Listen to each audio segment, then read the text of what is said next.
When Barsad had left, Defarge turned to his wife. And Barsad he left the cafe and Defarge turned to his wife to talk something.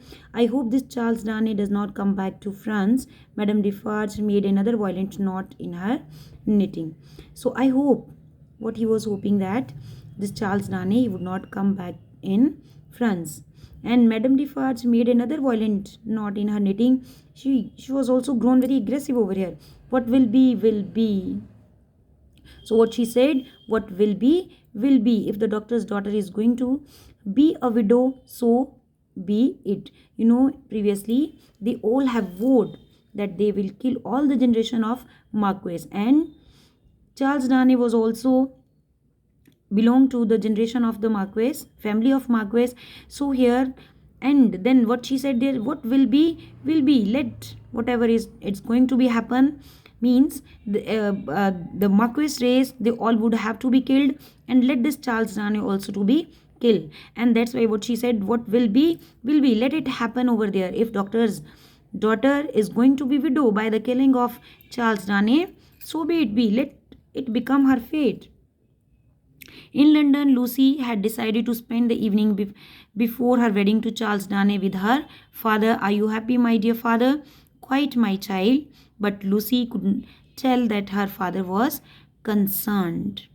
Okay, so here the next we are taken to the other part of the story, where in the London, where Lucy, she wanted to spend the night before her wedding with her father over there, and asked her father if her father was happy, and father was quite happy over the marriage over here. Father, you know that I had not fallen in love with Charles, I would stay with you forever. She told the father that if she had not fallen in love with Charles, she would definitely live with father only. If it were not Charles, it would someone else. Now these words are spoken by Dr. Manet, that if would not be the Charles, if it would not be the Charles, then any other can be there too, with whom you could marry. Father, tell me one last time that you don't mind.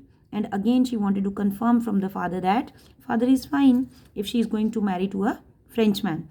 I would not want you to give up his love for my sake. These words are spoken by Dr. Manet to Lucy Manet, that he did not want that she should give up her love for her father's sake.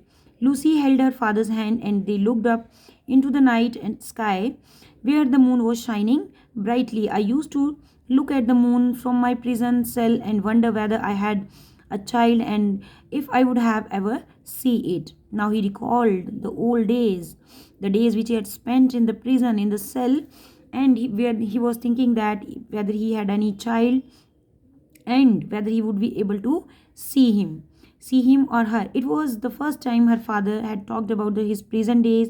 She came close to him and kissed him on the cheek, and this was the first time Dr. Manet talked about the days that those he spent in the prison over there. It was a bright sunny day, as Mr. Lorry and Miss Pross waited in the middle house of this house in Soho, where Dr. Manet was living. So when Lucy entered the living room, Mr. Lorry looked at the bride admiringly. So she was looking very beautiful over there and he admired the beauty. And so, my sweet Lucy, it was for this that I brought you across the channel from France. Lord bless me, Miss Pross, there is no need to cry. And then he saw Miss Pross was crying over there. I'm not crying, you are. You are, said Miss Pross, wiping away a tear. So actually they both were crying. Miss Pross, you were just now.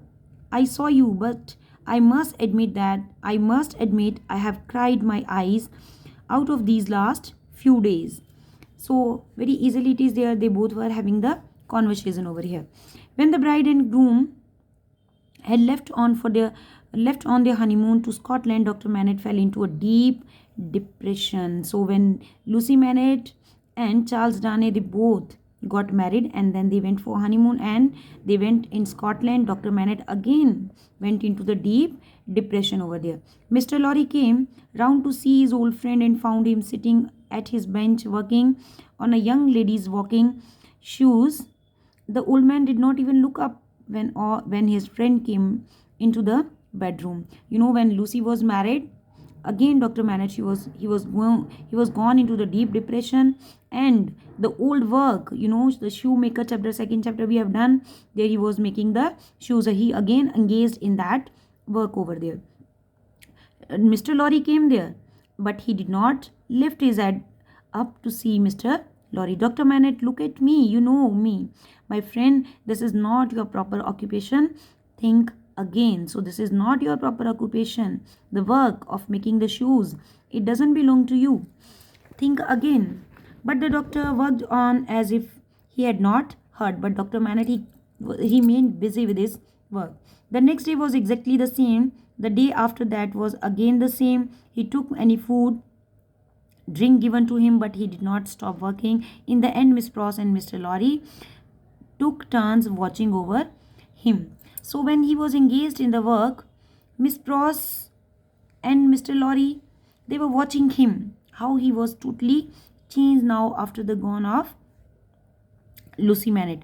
And he did not talk even with anyone. He just remained busy with his work in making the shoes.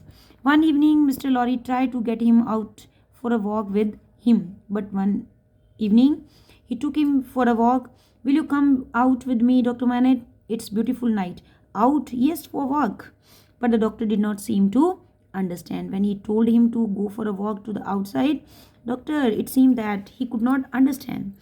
After the 9th day of this disturbing behavior, Dr. Manette was thinner than ever. He was eating very little, drinking only, and remained busy with the work. So he got thinner over there, quite weak.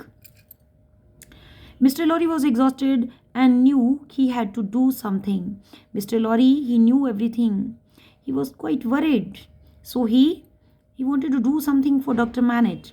He had watched his friend sink deeper into the weakened state for the days, and he had come to the conclusion that he had to separate the doctor from the bench and his tools. So he decided to make Dr. Manette separate from his bench and his tools, which he was used for making the shoes. It was a risk.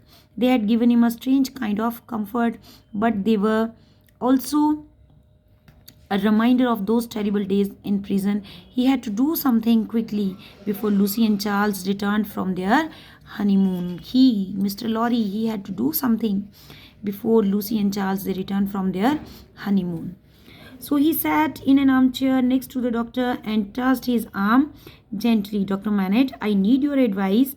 It's about a very dear friend of mine and for the sake of his daughter. So he started a conversation. Mr. Lorry started a conversation with Dr. Manette. The doctor stopped when he listened the name of daughter. So Dr. Manette stopped over there for the working for the first time in the 9 days. He stopped working and continuously for 9 days he remained busy in working. Go on. It's a case of old shock. The dear friend concerned seemed to improve and then relapse. This last time had been particularly troubling. The doctor seemed curiously interested. So these words are spoken by Mr. Lorry to Dr. Manette over there. And it's a case of old shock. And why he wanted to take advice? Because his friend got stuck somewhere and this was a kind of shock for him. The dear friend concerned seemed to improve and then relapse. The last time he had been particularly troubling. It seems that last time he was suffering from any trouble. The doctor seemed curiously interested, and when doctor listened this, he showed his interest. How long it has been lasted? So inquired about something. 9 days and nights, and told that from the last 9 days his friend is busy somewhere.